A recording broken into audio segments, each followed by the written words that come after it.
Baik, di sini saya akan menjelaskan dahulu mengenai supply chain management, yang merupakan rantai pasok dengan sebuah sistem pengelolaan yang memastikan kelancaran aliran barang, informasi, maupun dana dari pemasok bahan baku hingga produk akhir sampai ke tangan konsumen.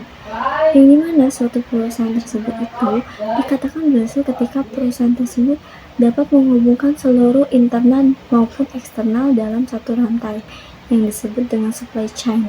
Dengan supply chain yang efektif dan efisien, maka perusahaan tersebut dapat meningkatkan produktivitasnya. Supply chain management yang saya akan bahas pada kali ini terjadi pada KFC, yang dimana dioperasikan oleh PT Fast Food Indonesia. KFC atau Kentucky Fried Chicken merupakan restoran cepat saji yang terkenal dengan ayam gorengnya.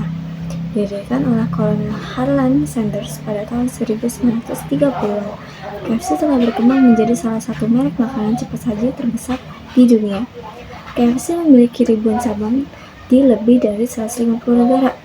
KFC di Indonesia dioperasikan oleh PT Fast Food Indonesia. Selanjutnya kita masuk ke dalam masalah dalam supply chain KFC Indonesia. Yang pertama, kerugian finansial besar di tahun 2024. PT Fast Food Indonesia mencatat kerugian hingga 325,5 miliar pada semester 1 2024. Kerugian ini naik 8 kali lipat dari tahun sebelumnya.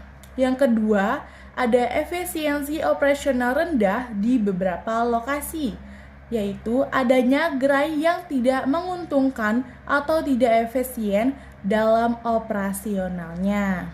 Yang ketiga, ketergantungan pada bahan impor. Beberapa bahan seperti kentang dan bumbu masih diimpor, meningkatkan resiko keterlambatan dan biaya logistik. Yang keempat, fluktuasi permintaan dan isu eksternal. Dampak boikot atau persepsi publik dapat menurunkan kunjungannya. Yang kelima, distribusi tidak merata. Masih ada tantangan dalam pendistribusian bahan ke daerah terpencil. Yang berikutnya kita akan membahas tentang solusi strategis yang dilakukan KFC Indonesia. Yang pertama, penutupan gerai tidak efisien. Penutupan 47 gerai hingga September 2024 sebagai langkah efisiensi. Yang kedua, peningkatan kualitas SDM. Pelatihan dan pengembangan karyawan untuk meningkat pelayanan dan operasional. Yang ketiga, kolaborasi teknologi. Menggunakan sistem omnichannel seperti WA, website, dan integritas dengan Gojek, Grab, dan Shopee. Yang keempat, audit dan quality control ketat. Menjamin standar tinggi pada semua rantai pasok dan pemasok hingga penyajian. Yang terakhir, optimalisasi rantai pasok. Memanfaatkan gabungan penyimpanan dan distribusi strategis untuk biaya logistik.